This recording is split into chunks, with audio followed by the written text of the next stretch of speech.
आया। अल्लाह के नबी सल्लल्लाहु अलैहि वसल्लम ने फरमाया अस्सौम जुन्ना, रोजा ढाल है। रोजा क्या है? ढाल है।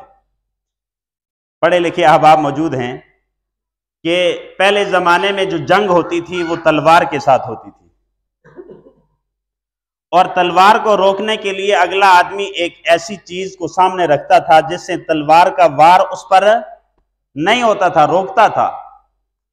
और उलमाए मुहद्दिसीन फरमाते हैं कि इसकी आज के ज़माने में अगर इसकी सूरत को बयान किया जाए तो ये इस तरह है कि जिस तरह आप मोटरसाइकिल की टैंकी को देखें कि ये अंदर से खाली भी है और ऊपर से मोम भी है, यानी इस तरह का नुमा कोई चीज़ हाथ में रखते थे और फिर आने वाली तलवार उस पर असर करती, बंदा बच जाता। गोया कि इसने उस लोहे को, उस ढाल को जो आगे रखा, अपने ऊपर जख्म पहुंचने से अपने आप को बचा लिया। अल्लाह के नबी सल्लल्लाहु अलैहि वसल्लम ने मिसाल दी, फरमाया रोजा ढाल है, रोजा ढाल है।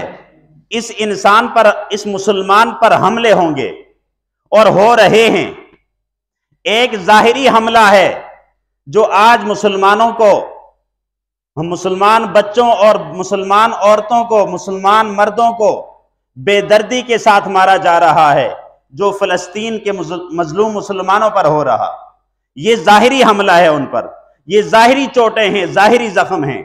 और एक बातनी हमला है जो शैतान, जो हमेशा का दुश्मन है, जिसने अल्लाह से कहा कि मैं इस इंसान को गुमराह करूंगा, मौत तक इसको वर्गलाता रहूंगा, मैं फिसलाता रहूंगा, लेकिन इल्ला इबादक मिनहुमुल मुखलिसीन।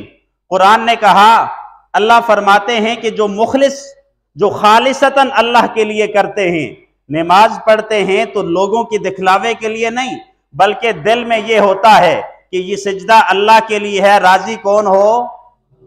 अब बोलिएगा, मैं नमाज किसी के लिए, जैद के लिए, अमर के लिए, बकर के लिए, किसी के लिए नहीं पढ़ रहा। मैं इसलिए आता हूं अल्लाह के घर में कि मैं सजदा करूं, अल्लाह का कुर्ब पालूं। मैं इसलिए अल्लाह के घर को आबाद करता हूं कि अल्लाह मेरे घर को आबाद करे, अल्लाह मेरे बदन में सुकून पैदा करे, मैं और इबादत करूं, मैं और इबादत के अंदर मजा पाऊं। इसका ताल्लुक दुनिया की चीजों से नहीं, बल्कि इसका ताल्लुक खालिसतन अल्लाह की रजा है।